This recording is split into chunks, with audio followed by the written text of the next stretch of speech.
Echo, whatever channel. It seems like there's more and more, whether it's Spanish or life. Interesting. Okay, Intersection over. I'm like, that's your deal, man, I don't know. Right. Yeah. That intersection. Both of them are really that good. No. Grand Road. Oh, it is, yeah. Yeah. It was definitely hard having them away Understand and and trying to do utilize the that. acceleration lane Yeah, so, Yeah.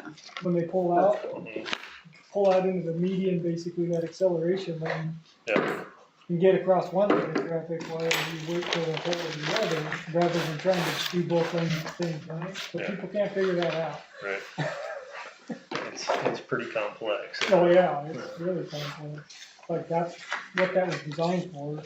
And it's definitely better than it was, but when they put that, they put a hump in the road too, so then that takes away your visibility.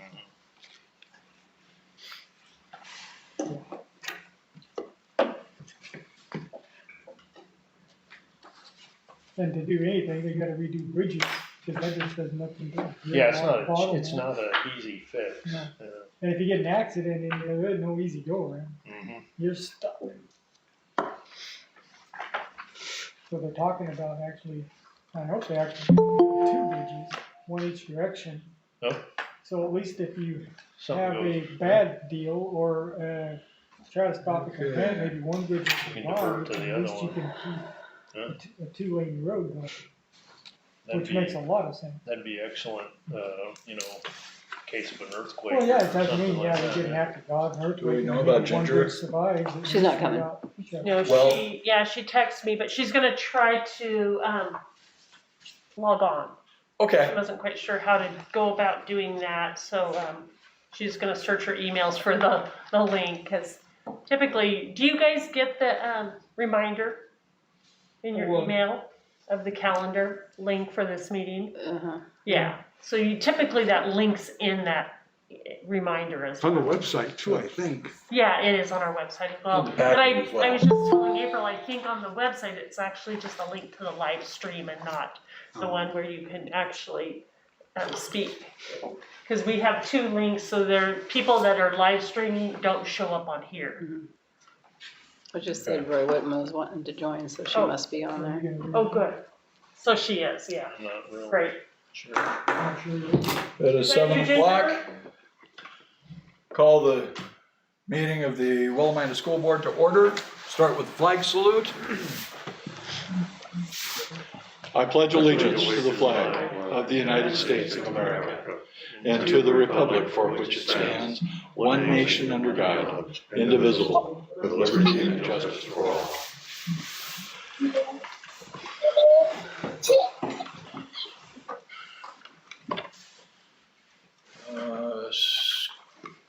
Scanning the names, it's tough because they are in small letters. So we have all of our building principals, Sarah, Jamie, and Sean are with us. Spire Nelson, our student reps with us, and I see Roy Whitman's name, so I'm guessing that is Ginger. Ginger, if you want to unmute yourself, that way you can participate. Great, there you go. Okay, I am muted. Okay, Thank you. Hi, Ginger. Okay, Hello. first item on the agenda after the call to order is Board of Education, board recognition. Yes, so January is traditionally Board Recognition Month, and we'd like to make sure we have a gift for each of you, make sure we officially thank each of you for your service to the district. It's not always easy work, and in a pandemic, it's been probably the most challenging we've ever come across, but I truly appreciate your commitment to our district, and it's a small token, but thank you very much, and hope you enjoy your goodie bag. Thank you. Well, thank you. We appreciate that. Thank you. We'll get your stuff to you, Ginger. That's okay. I And can also eat your thank you cookies for if the you gift want me card that I to. received as well. Correspondence. Superintendent's report seems to be written first. All right. Well, I will go ahead and get started first. Let me get to it. I go to lick my finger to help me turn pages, but that doesn't work. There we go. So, facilities, we have been slowly working on long-range facility grounds planning, just particularly because without students here, it's a particularly good opportunity to be able to do some of those things that typically has to wait for students to be out of session. But I just wanted to give you a rundown on the last time our Maintenance Oversight Committee looked at our long-range facility grounds plan. Some of the things on the list were remedying our water restrictions, upgrading bleachers in the main gym, adding classrooms and office space to the middle school, track renovation, construction of outdoor restrooms for sporting events, expand paved parking, construct breezeways from the middle school to the multi-purpose gym, and from the 5-plex here to the library. And you know, I can confirm that we do have a plan for our water. The bleachers, as you all have seen, have already been installed, and we all have encumbered the funds to work on the breezeway. And well, we were going to be working on these 2 short ones first, but in talking with Craig, we're looking at putting a covered one in between the 1st, 2nd grade pod and the 3rd, 4th grade pod, because that's where our kids have to wait outside for parent pickup. And in the rain, even with our kindergartners right now, having an area where they can get out of the weather would be ideal, and the staff that stays out there with them to supervise. So Craig is getting some quotes on those right now, and I will report back with those once we get some quotes. Finance, our state budget includes $9.1 million for K-12 education. We're hoping that those numbers go up once we really get into the heart of the legislative session and can lobby for that.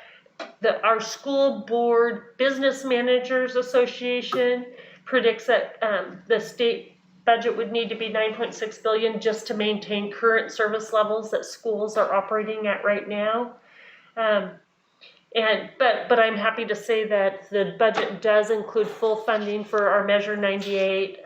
It's now called High School Success, and it's hard for me to get that Measure 98 language out of my head, but it does include full funding for that. We hope to see increased, if not full funding, for the student investment account. Originally, when we built our plan pre-COVID, we were estimated to be receiving about $750,000 for that plan. The reality was we saw $247,000 this year. So that was drastically impacted by just state revenue and how much revenue was collected from that corporate activity tax.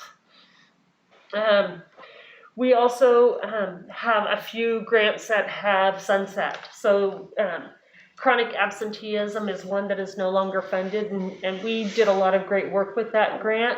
I'm hoping that we can find other funding sources or reallocate funds to continue that work. It's been very critical to just our attendance rates. Also, I did put in, I think, one of your other packets, but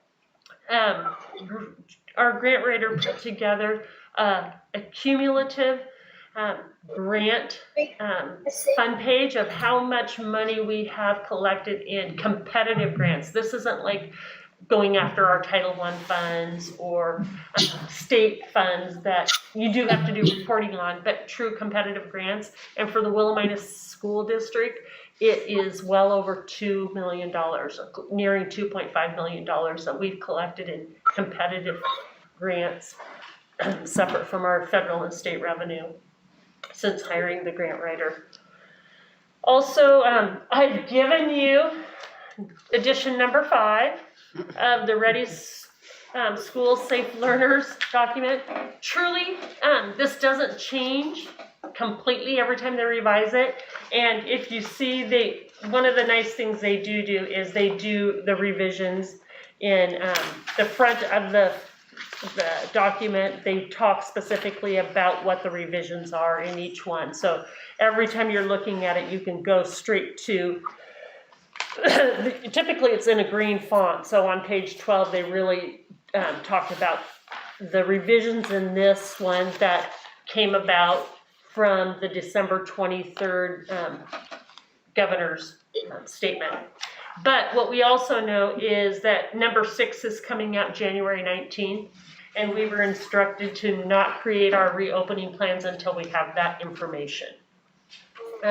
One of the things that came out of that off-the-record meeting I had with ODE and COSA was the two big concerns for reopening.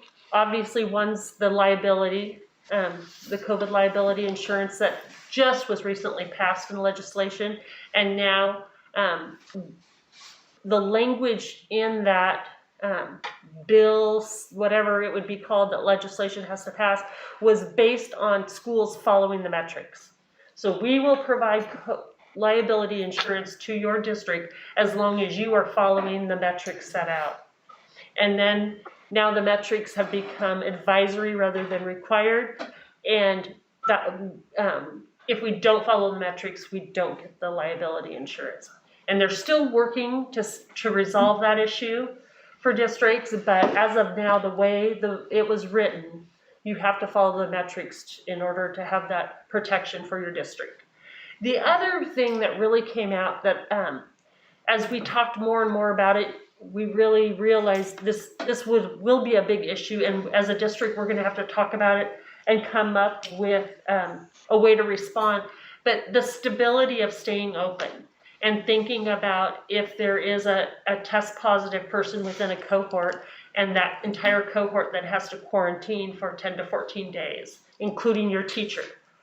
And then you have that teacher out of the building, you have that cohort out of the building, but you have other kids that were assigned to see that teacher at some point during the day, so now you have subs.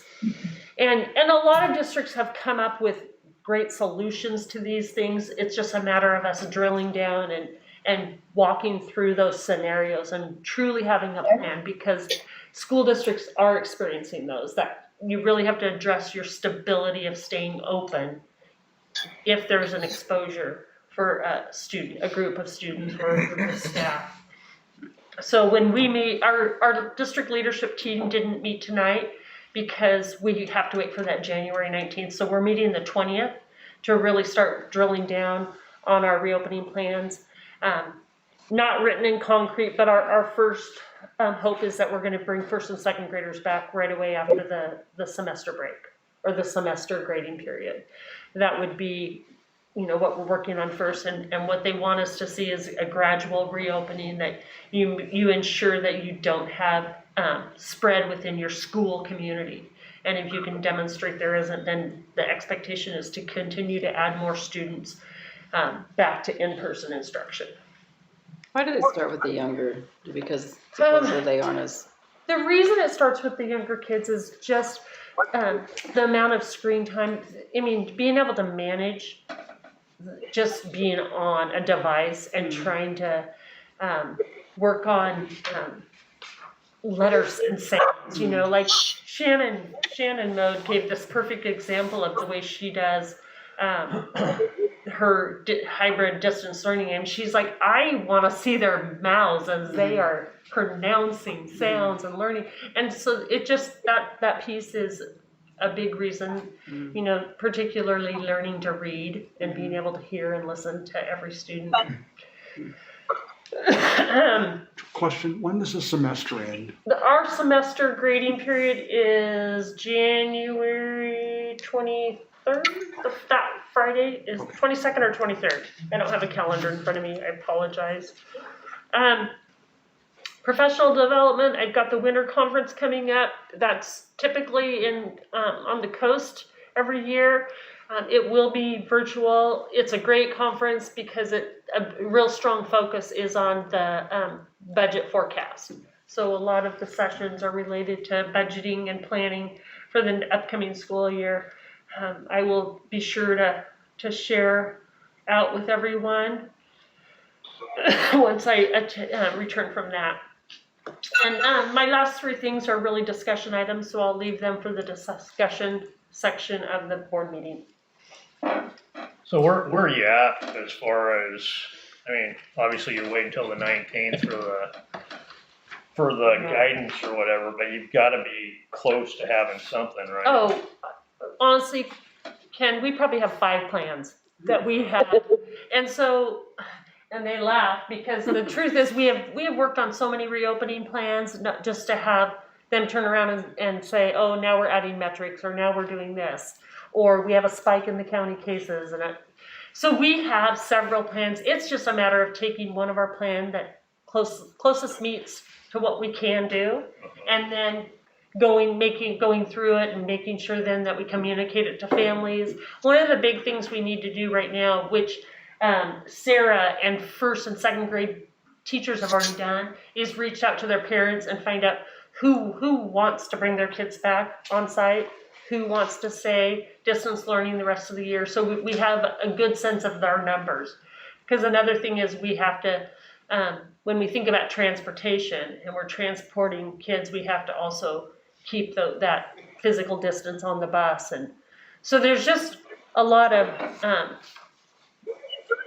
strategic stuff we have to get planned through. But the truth is we really have instructional models ready to go. It's getting the safe and health protocols, making sure that they all fit into the plan, and preparing. So is the state's basically looking to revise the wording from mandate to advisory, or? Well, basically December 23rd, she removed the wording that were mandated to follow those metrics, yeah. She also put all the responsibility on the districts and, Yes. and sidestep any accountability from her end. And that was That's what really I'm asking. the disappointment of the superintendent's group when we met, is that doesn't help us, you No, know. absolutely. And Puts all the so, burden on the district. right, and so we really asked, you know, we've got to have some support through ODE, and we need to have some support through the Oregon Health Agency. And so when we get this next document, the 19th, I won't be surprised if metrics isn't back in there, but that they've raised the number once again to a much higher level. If you remember, when we first started out, we had to have less than 10 cases per 100,000. Yeah. Then it went to 50.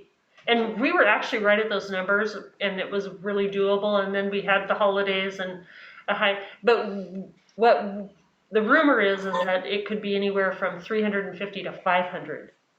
That new metric. And part of the reason is, though, there's been a lot of data to look at for schools that have opened and schools and the spread. And what they're truly finding is schools are not a big source of transmission. They just really aren't, not among staff or students. And even when they go and do contract tracing of someone that hasn't, it's usually was the exposure took place somewhere else. And so, and then there's another thing to think about, is that a lot of our kids, actually when they're in school, they're practicing safer health practices while they're here because of the requirements, and maybe less likely to be exposed by being, and staff as well. So there's the defense of that for having kids back on site as well. I remember back in the day, when I was a kid, the parents would take kids to people who had chicken pox so they'd get it and get it. Yeah. Get it over with. Makes sense. So I will throw it back in your court, Lincoln. Looking at the calendar, just for my edification, if nobody else's, Friday the 22nd is a grading day. Is there a school for the students that day? No. So Monday. so then the next semester begins the 26th. Well, Monday the 25th says in-service. Right. Tuesday the 26th says PTC. Is that parent-teacher conference, or is that Correct. something different? Correct. But this calendar was created prior to us creating a hybrid model. So all Mondays are actually in-service days. this school year, and kids attend Tuesdays through Fridays if they come on site, and even if they're meeting with their teacher. Mondays are really dedicated to that professional development, that time for teachers to do their distance learning planning and their recorded lessons. And then also many of our teachers meet individually with students that might be struggling, kind of like office hours, and to help support students on those days. But yes, grading day is that Friday, the 22nd. So the new semester starts, which is our goal to have our plan ready to go enforce whatever that first strategy will be. And I will email everyone as soon as we have that ironed out. No. Sorry. Okay, Talking to someone else in the house. All right, can you guys hear me okay? yes, thank you. Yes, good. I think I found something that finally works. It's just really dark. So I'm gonna kind of go out of order and just share with you guys a plan, one of many, and of course, contingent upon everything that may or may not change on the 19th. It's amazing how much changes in just 1 week. Last Tuesday, I typed up the board report thinking everything was good. We were ready to roll. And then here we are just kind of waiting again. So if everything goes through and everything is good, here's what we're proposing from the elementary school. Just to give you guys a current look, what we're doing right now is we have 2 blocks. There's a morning block that goes for 2 hours, and then an afternoon block that goes for 2 hours. Students aren't allowed to be on campus for more than 2 hours a day in our building. We have all of our kindergartners. That's not true. We have most of our kindergartners. We have 60 of them up here in person with their teachers throughout the day. We have students in our structured learning program, our behavior program, the SLP, up here on campus. And then we also have some library learners that come for one of the 2 blocks due to limited or no internet connectivity. And then some special education students do come up and receive services in person. So moving forward to phase 1 of our plan, we'd like to increase the 2-hour block to 3 hours.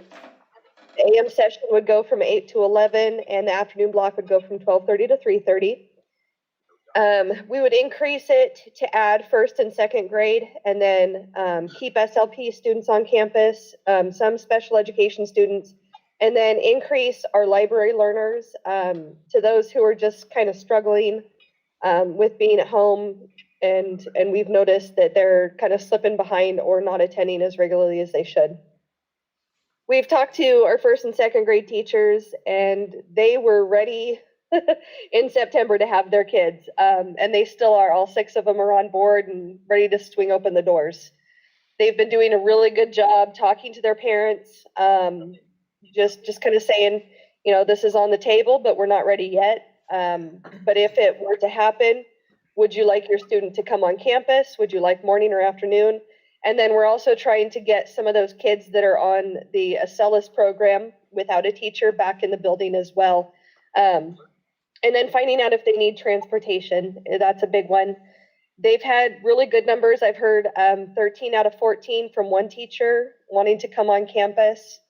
Our numbers are pretty good for opening. A lot of parents are ready and willing to get their kiddo back, which is good news. So that's kind of plan A for us. If and when it ever gets approved, we're ready to go. Switching over to professional development, there's a really great training that a lot of our teachers have taken advantage of. It's through the ruler program at Yale Center for Emotional Intelligence. They have, with Dr. Mark Brackett, the same ruler that we use in the elementary, middle, and high. It's called Managing Emotions in Times of Uncertainty and Stress, and it's actually a free online course that they're offering to education professionals. When we first inquired about it, it was only for Connecticut teachers, and they've opened it up nationwide now, which is pretty great, and a lot of our teachers have really taken advantage of that and found some good stuff coming out of it. January participation incentives, I just realized looking at what I wrote to you guys that I forgot to finish my sentence, so I'm really sorry about that. But our incentive this month is a coupon for free hot chocolate down at Slow Train, to kind of get kids to log on and have their camera turned on and turn in assignments and really get going in that. We had a great time with staff, both virtually and socially distant, the week before Christmas, just to keep morale up. We had an ugly sweater competition, a white elephant gift exchange, Christmas pajama day. We named the gnome that roamed around our building for November and December, and just had some fun and games just to celebrate the holidays with each other. Some current events coming up. We're doing our Dibbles reading assessment this week just to kind of get some data on our kiddos. This will be our second round, so we've got beginning of the year. This will be our middle of the year, and then we'll get some end of the year data that's pretty accurate. It's done with a teacher online, but we know that, we can see the kid one-on-one and the parents aren't helping the kid through that, so it's pretty reliable and accurate. And then our enrollment is steady at 373, same as it was last time. So that's all the news from the elementary. Any questions? Well, not for me anyway. Okay. Any of the board have any questions? Ginger? No, I just, my husband's cousin just came upstairs, so I'm gonna have to get him something to eat. So the computer's still here, but I gotta go take care of him. Okay. But I'm still here within earshot, so no, I don't have any Good. questions. All right, Ms. Norwood, All right. thank you very much. Thank you, guys. Middle school, high school, who wants to start? I think I will this time. Right, Sean? Going first, I think. Yeah. Sure, why not? Okay. Yeah. So I'm going to focus more on some of the professional development that we've been doing over the last month, basically. We've really focused on some data analysis. We're looking at student performance, like their grades, how they're doing in class. We've been comparing kind of where they were at the end of the quarter and we looked at implementing some strategies to see if we can help students get more engaged in school, or what can we do to remove a barrier.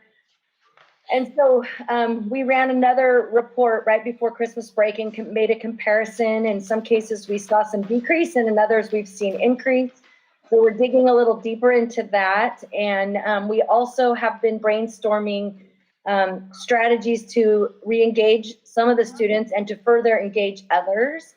And so some of our teachers, they participated in like their own experiment before break in the classroom to see if they could like test an assumption, like if we do this, we expect this to happen, and then to see if it actually worked and share some of that information. Some of those experiments are continuing into the end of the semester around some equitable grading practices. So we're looking forward to just seeing, what we learned from from things we're trying. We also did a student survey right before Christmas break, just to kind of get to the heart of some of the things that we want to know about the students from the students.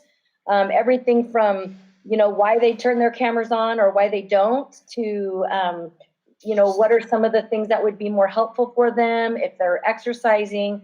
And Sean's going to talk a little more about that, but I think that's in your packet as well. Was really good information and allowed us to really gives us a lot to work with as we're moving forward.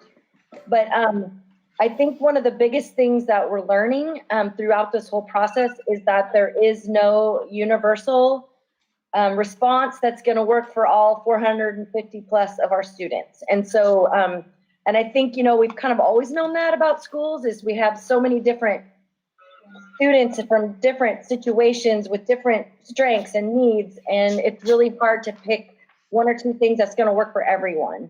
And so we've just been trying to be really fluid in things that we're trying, and then to learn from them and see if it's something that we want to continue on. One of the things that came out in the student survey as well, that we're looking at and we are going to implement at the end of the semester is an improvement week for students who are not passing classes or who want to improve their grade. We're finding probably in the last 2 weeks, we're learning a lot more about students who may need to come to campus just to get out of their house, to have a different space to do their work. We've learned that printing some of the guided notes that they're able to just fill in or they're able to follow along with in the classroom has been helpful for some students. Just having someone to help them, a big thing that came out in our sort of this organization, how do you, when you have a mountain in front of you, how do you tear that down into small chunks and work through that? And so so we're working on that. We're looking at bringing some students to campus that week that might need some additional just support or just a place to go so that they can get focused and hopefully pass more of their classes. I would say that overall, we're implementing a dead week at the very last week of the semester where no new graded assignments will take place. But I would say overall with the whole thing, I mean, the staff has been incredibly flexible. They're very willing to try new things, even if it goes against maybe what they've always believed or what they've always held on to as something, you know, a principle that they really believed in. Say, for instance, no late work or, you know, and they're just really opening themselves up to, you know, meeting the students where they're at and recognizing that we're dealing with a whole bunch of different factors. I think people are being very creative, how they're solving problems. Sean and I had the privilege before break, we got into, I think, 6 classrooms virtually, but we got to go in and do observations, and just the level of engagement strategies that we're witnessing is just, it's very inspiring, and to see how these are things that we want even in real in-person instruction. So just learning a lot from each other. So I think that this whole process, however challenging it is, there are a lot of I don't know, nuggets out there that we're gaining that are helping us as we move forward. And I just, you know, to piggyback on what Sarah said, we had a little fun ourselves right before the break, and we did a 12 Days of Christmas video with our staff and had a virtual winter party with ugly sweaters and gift exchange, and it was just fun to try to once again find joy at a time when it feels like everything we know is different, and so to try to take advantage of those opportunities. So it's just been it has been a joy to work with this group of people because they've just been so open to things. And I'll pass it on to you, Sean. All right, thank you, Jamie. So, let me go to the top of my sheet here. So just going from the top, I'm going to highlight a few different things throughout the report. Leadership class for doing their yearly gift give out to students in need and families in need of gifts during the holiday season. And I mentioned, I know Suzanne Stansberry always uses donations as well to help to give to families in need. Lynn Shore was another one who helps to organize the Shop with a Sheriff program. And then also we had the middle school leadership class. They gave a donation to the food bank this year for the holidays, and the middle school junior honor society, rather than choosing tags from the free tree of giving, students gave a monetary donation as well. So I feel like just a lot of giving this year, in a time when a lot of families are in need, and in a normal year you have that, but this year especially, I think there are certain families that were hit very hard from all the economic fallout from COVID. So pretty awesome to see all the different student organizations and school organizations and school employees and students giving and working together. So that was pretty cool. The one thing that I didn't mention before break, it was that the ag department also does a huge food, I don't know exactly what to call it, but basically a huge food donation program every year. And I mean, they're working like the entire month of December, basically packing food for families. And then all that food that gets packed gets delivered and gets out to families in need around the state, from my knowledge, or it gets delivered to different places. So huge thanks to Kurt Neville and David Neese for running that, because they had way less people this year to help. Usually they use all the students at the middle and high school to help pack food. And this year they were still able to put it together somehow. But you know, those guys are miracle workers in a way too. So thank you to all those people. Now when I go down to kind of school improvement, I'll start with what Jamie was talking about with the student survey, give a little bit of feedback to you guys from what we heard from students. So one of the things we asked was, you know, what are our teachers trying? They're trying different ways to motivate kids and to get them engaged, and what works for students. And students mentioned things like putting them into breakout rooms virtually, being able to listen to music, reassuring them that they have time to complete work, splitting up class and offering breaks for things like a game or an icebreaker, the one-on-one time with teachers, recording lessons so then kids can go back and watch them, providing flexibility, giving away prizes for extrinsic motivation, being able to talk with teachers and friends, making the learning fun were some of the answers that were given. We noticed very early on, and this is common in many districts that we've talked to, but kids, I know for sure at the middle and high school level, they don't turn on their cameras. And that's one way in this virtual setting that we can connect, right, is to be able to see each other. But I would say the majority of kids do not turn on their camera. And so we wanted to know why. And what we found, the far and away biggest answer had to do with self-image and self-esteem. That was like number one, far and away the top answer. Had to do with like, they don't like the way they look. They don't want the camera on them. They're tired. They feel like people are looking at them and they're judging them, or they feel like they're being judged and they're embarrassed about their household. So a lot of image concerns. And I think that we know that about teenagers, you know, before all this, but again, they're kind of being forced into a scenario that maybe we didn't understand before this. And, you know, early on, I know we had mentioned as a staff, we had talked about, you know, hey, we need to make sure that these kids have their cameras on. But it was actually through equity trainings that we realized that, you know, there are kids that are living in homes that are not conducive to learning. And so we understand that. And so basically we allow kids to not turn their cameras on because we understand that their homes might not be the best place that they want to show off. Moving forward. So for kids that do turn on their camera, how does that help them in class? Well, students said that it helps them to stay focused. It lets their teachers know that they're there. It helps make the teachers happy. That's always good. They interact better with their classmates and teachers. It makes it feel more like an actual class setting. And they actually get rewards. They'll get little bonus rewards for having their cameras on. So those are ways that they help. What are things that teachers do to make the kids feel more connected? Kids said things like engage them more with the lesson. Teachers are doing a really good job of making me feel connected.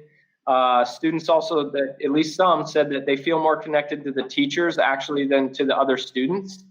Allowing the students to do group projects, open sessions just to be able to talk. I know some kids really enjoy that because they don't get the social time anymore. And then also the reduction in the just the amount of work. So teachers, again, being very flexible with kids. What is something that the kids themselves can do to become more involved in school?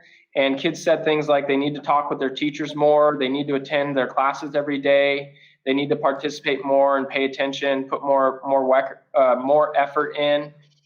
They need to stay on top of their work and stay organized, get involved in activities, and turn their camera on.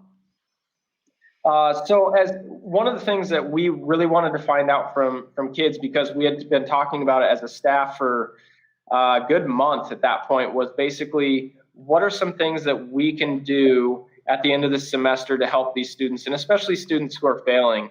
So what are some things that we can do to help these kids to improve grades?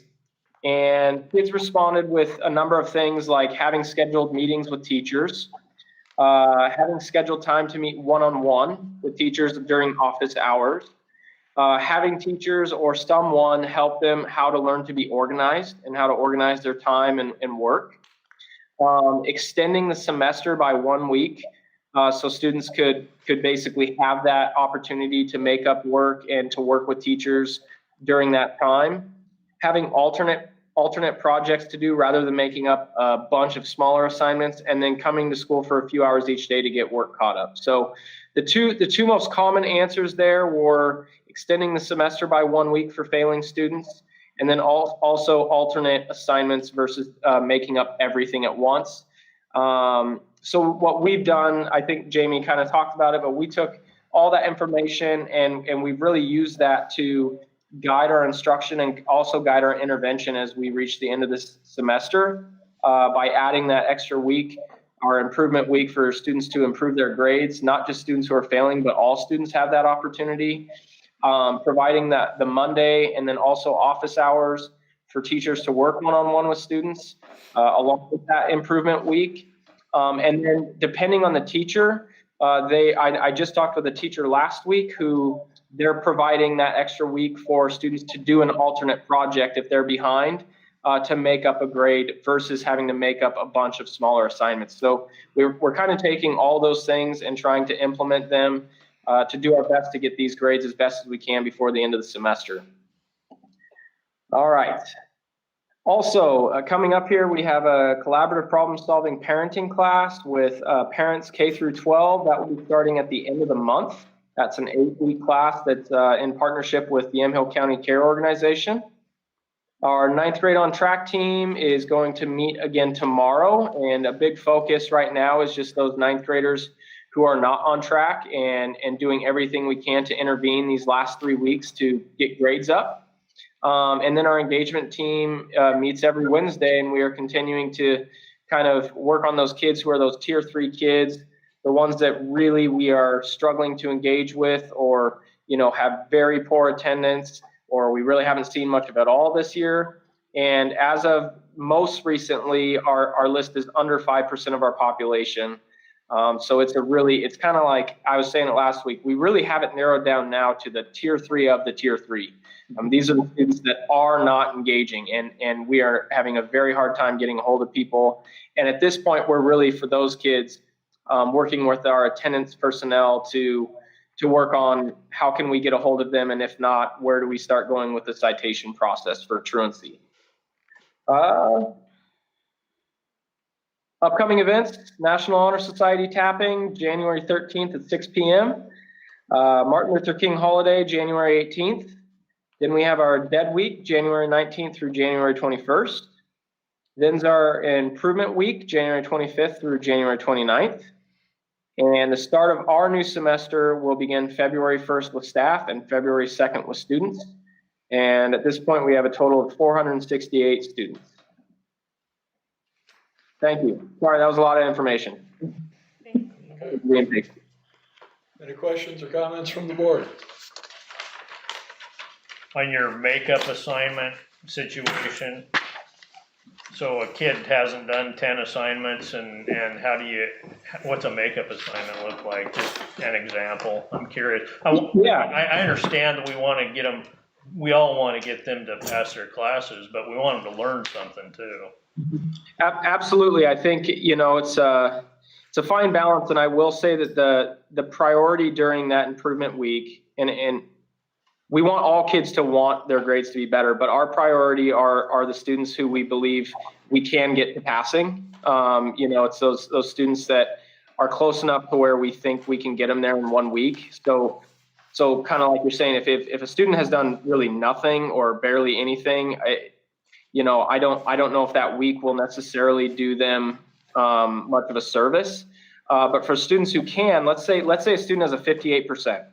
Or 55%. And the teacher that I was talking to usually does a unit or a project on the 13 original colonies.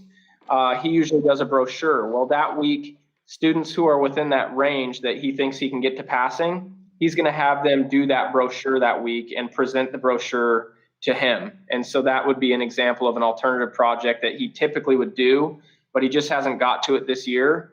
Whereas other teachers are doing everything they can over the next 3 weeks just to have them make up work that they've already done, that they have missing. So it kind of depends on the teacher on how they're going to intervene. All right, thank you.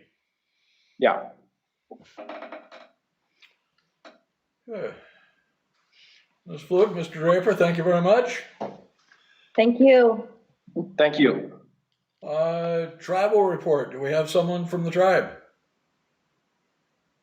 Yes, I have a report, but I didn't know if you wanted to let Spot report first. Well, tribal reports next on the list, and then student reports. So, Ms. Fasano. Okay. I'll go ahead then. I just wanted an overview of a little bit about what I've been doing. So the membership with our annual report today. So I have some figures I just thought I would share. So administrative department has mostly been working on a response plan. We have several reopening plans that we are also waiting in the wings to do. A big project we've had is the technology assistance that has went out to 500 students and 341 elders, and those grants of $500 each. So that's close to dollars that the tribe has spent on assistance for students and elders, and expand that to tribal member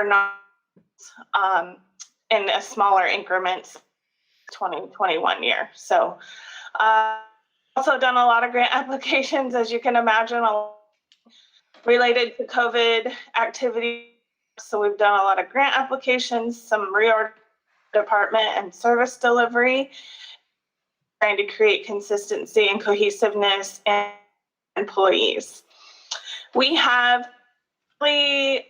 Let's Talk Education community meetings, and anyone's welcome to. It's really talking about tribal education services, and they're really meant for community input, our services. So those on our Facebook page, or you can look up for those. I don't really even understand her. Hit miss. Ms. Fasana, Yeah. you're breaking up. We're Okay. missing probably every third or fourth word. All right. I'm going to actually just send you a written report then, like a point. So that'll be easier. Thank you. That would be wonderful. Apparently she didn't get on the technology one. Okay. Mr. Nelson, do you have a student report for us? Yes, I do. Thank you for being patient. First off, I'd like to thank you guys for sending me that card. That was really awesome, and I really do appreciate it. And so in my student report from FFA, they're doing their food for all. They just got finished up with doing their food for all for the holidays, getting out to the families so they can have their meals over the break. Several FFA students are preparing for career development events, which include job interview, public speaking, FFA creed, beginning public speaking, sophomore public speaking, advanced public speaking, and then several students have been participating in heavy equipment operation training. Upon completion, the students will receive a certification in heavy equipment operations, which they can use later on for their jobs or anything else that they choose to do. For leadership, we have already started shopping for next year's Shop for a Student program. Usually at the end of the year, big stores like Walmart, they start doing end of the year Christmas sales because they need to get rid of all their Christmas supplies. So we start stocking up for next year's just so we have enough. We delivered to a total of 70 students this year, which is, I think, one of our record numbers for how many we've shopped for. We are also preparing for our upcoming Dornbecker Week activities, which will look very different this year due to COVID-19. So we're still trying to plan those out. And then also before Christmas break, we had a Christmas we had students either wear Christmas sweaters or decorate their backgrounds with Christmas lights or anything festive. And then winners also got entered and chanced in the dog tag drawing. For sports, myself, Moses Mercier, and Michael Fox, we all went to Arizona to wrestle for our team, along with another wrestling team that we were with. We ended up taking second overall as a team, and the team that took first, that we had them really close. I think a total like 8 points we were close to beating them by. And then also, after talking with many of the students, we were all upset and disappointed that the sports are shut down once again. And we're just hoping that here soon, everything can open back up so we can all get back out into the fields and gyms and start getting ready. And then my last thing, I want to bring recognition to 2 students, Amelia and Emarissa Mooney, who are doing a senior spotlight.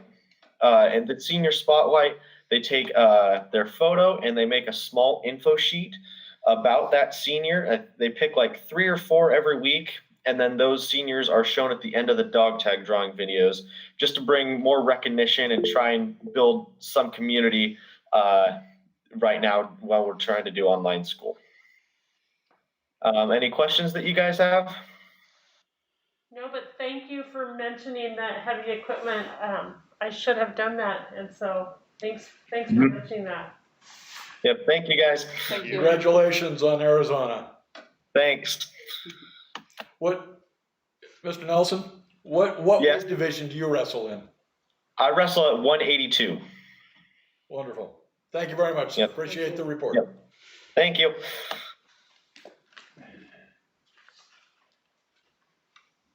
Next up, any comments or concerns from the board? Next up is the consent agenda. I will entertain a motion.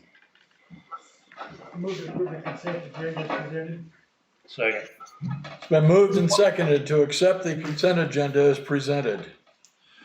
Any discussion from the board? Any audience comments? It's not working. None. On his propane heater trailer. Call for the vote.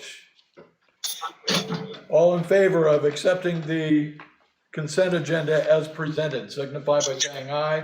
Aye. Aye. Any opposed by saying nay? Vote appears to be unanimous on that. Now's the time for audience input. If there's anything from any audience members that is not on the regular agenda, now is the time to speak up. Anything from any audience members?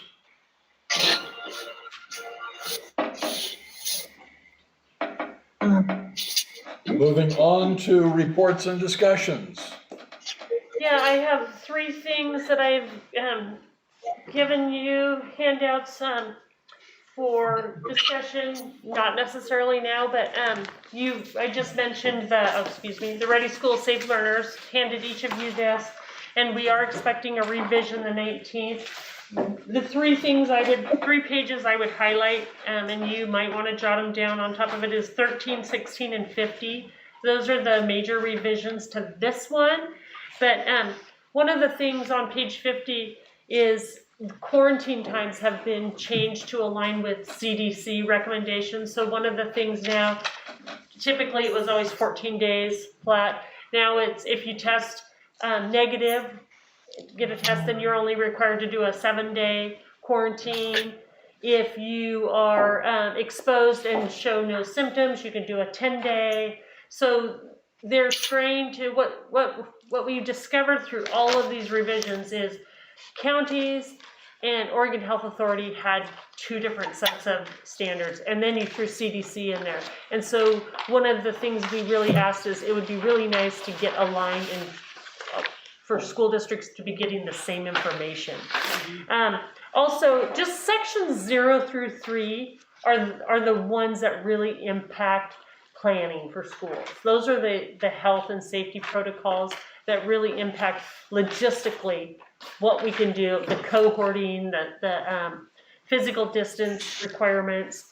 And one of the things I'll add is section 0 was not in this when we first really got into heavy planning, when we were told we were gonna get to open our doors for the 2020-21 year, and we were all planning. They said you have to have your plan submitted August 15th, and we worked really hard. You know, here's what we're doing. And then before we could even submit that plan, they added section 0, which brought in those county metrics. Because originally that was not even part of reopening, that there was no metrics anyone had to follow for any counties. And then along the way, they've changed those metrics multiple times for us. So section 0 is the metrics, and then on page 16, it will be in green. It talks about you can plan on 0 being maybe completely removed or to change drastically when we get this new guidance in 19. So it just kind of gives you a good idea of what, as a leadership team, every time this document comes out again, is how defeating it really feels to plan and then not be able to carry out your plans and feel like you're letting your community down when it's tough. And so we're really hoping that the 19th is one that might be set in stone, but I'm not exactly hopeful at this time. The superintendent evaluation document, that's what's in the accordion file. So that is a complete set of the workbook from ODE. Then what I put together was my evidence binder which I said I would provide. So it takes each goal, and within the document itself, it talks about artifacts that the superintendent could present to that would go along with each goal. So that's what's in there. And then a set of blank ones that we can use. And then you got also in your yellow folder, the audit. And many of you have been through this process before of looking at the audit when we receive it. Steve Tasher points out that page 51 is a good page to look at as far as to go over when you go to look at our general fund and our revenues, expenditures, and ending fund balance. But I also have a couple pages I would point out. 101, page 101, page 102, and 103 are really the ones that I look at in depth when I start planning for the budget for the upcoming year, because page 101 gives you the revenue summary for all funds. So you have Fund 100 and our general fund, but then you also have our Fund 200, which is all of our special funds. And we really received a significant amount of funding from Fund 200. I mean, it's over $1 million of funding, and it is restricted funding, but it is important. And then Fund 300, 400, and 700. And then on page 102 and 103, it gives you the breakdowns on expenditures for the general fund, and then for all the special funds by object. So by salary, by benefits, by supplies, and things like that. So that's a piece that really helps me when I'm looking at building our budget, is like, okay, how much did we truly spend in Object 300 and things like that. So anyway, I just thought that it's nice to point those two out, because there's a lot in here that I still am learning, like especially when it gets to talking about the PERS pages and the net assets and things like that. I have a long ways to go as far as learning, but for me with building a budget, I really pay attention to that 101, 102, and 103. That's it for me for discussion. So in the superintendent evaluation document, this Yeah. stapled section, that. Yeah, those were just blank ones. I thought if you wanted to use those rather than having to go through, tear your whole workbook apart. Okay, Yeah, so this will be basically the, the actual standard. okay, thank you.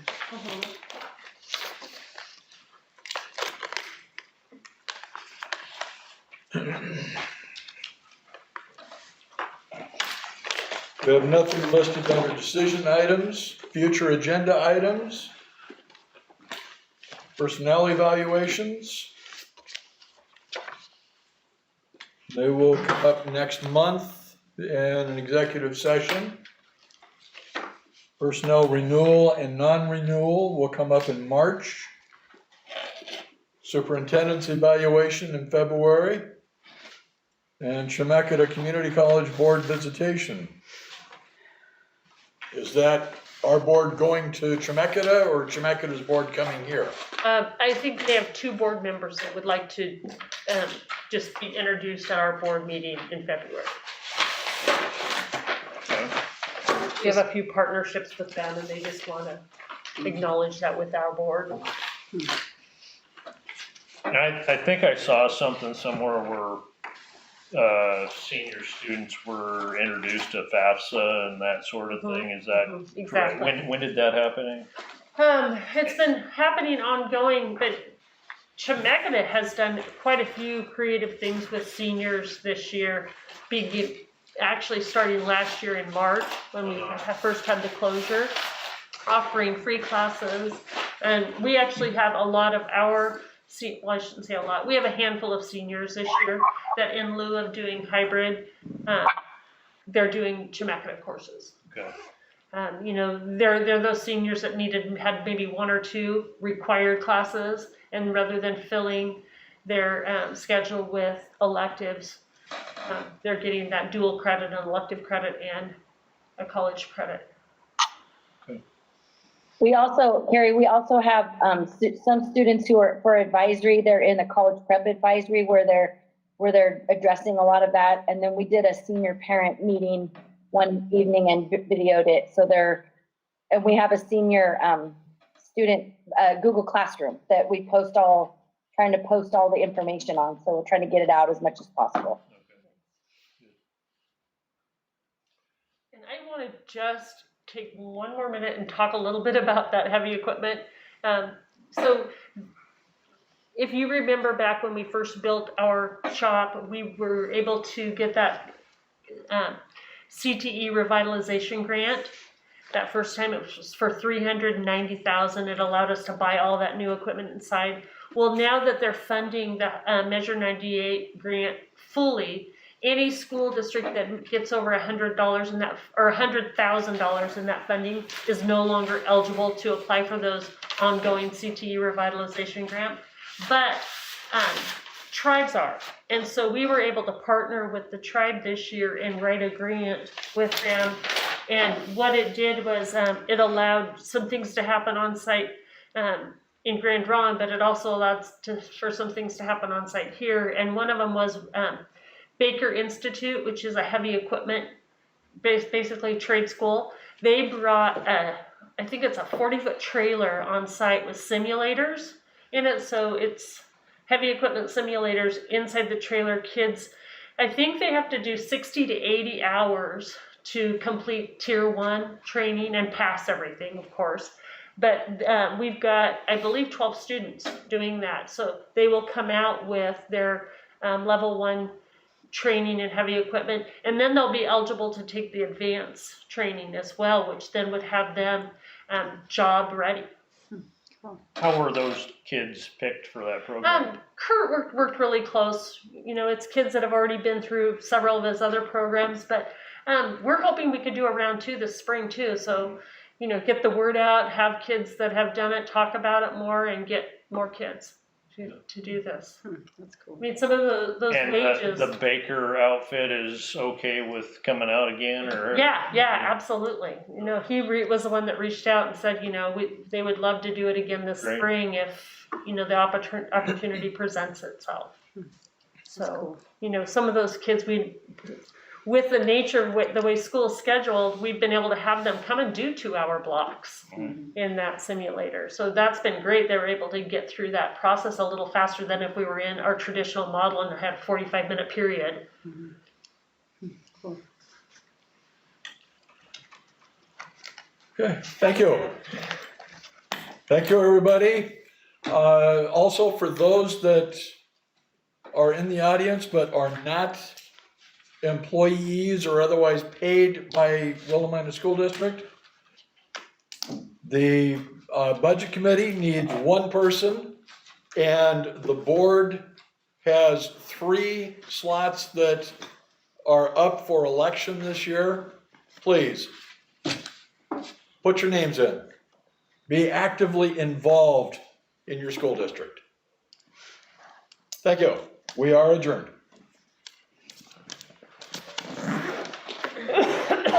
So I guess I should have asked